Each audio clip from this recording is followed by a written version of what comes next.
It's kind of ironic that the guy that, you know what I mean, that we all pretty much watch professional wrestling because of, wrestling has now gotten better that he's gone because it just sort of, he was just so out of touch and you know, God knows what the hell else he was doing. Oh, the legal stuff is so sad. It changes, because whether you like him or not, and he did do some questionable stuff as far as dismantling territories and things like that on the way to building WWE. But as far as turning wrestling into a national phenomenon, that obviously is something he would get credit for. But man, he's really kind of sullied his reputation. It's hard to look at him the same. You want to talk about shitting all over your legacy in a span of like that? Oh, like, well, you're done now. I mean, and all those stories had been out there prior and stuff too. Well, there were NDAs. This is the first time you get a concrete story, and you have the text messages, even if everything else is false, which would be hard to believe.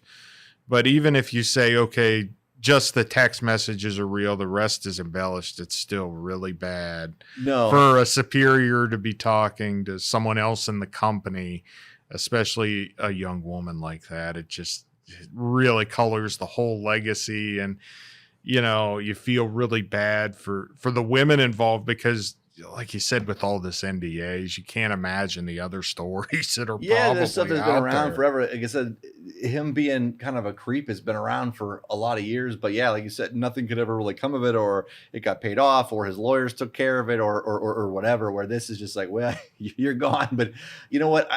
We talked about this for a while before. When we did the podcast, saying like, when Vince is finally out of there and it's Triple H's game to run, like it's.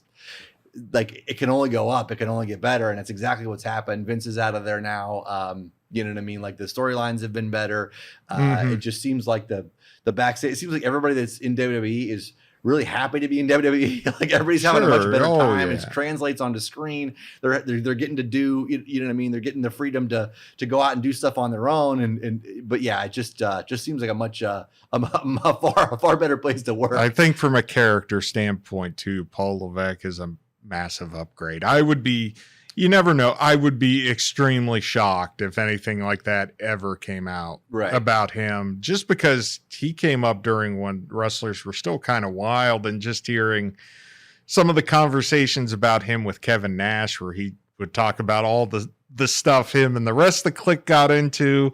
He said he was the one guy that never really got into all that stuff, Yeah. He always took really good care of himself and didn't partake in a lot of the crazier stuff that, the other guys were into. So I would be really shocked if anything ever comes out bad about him.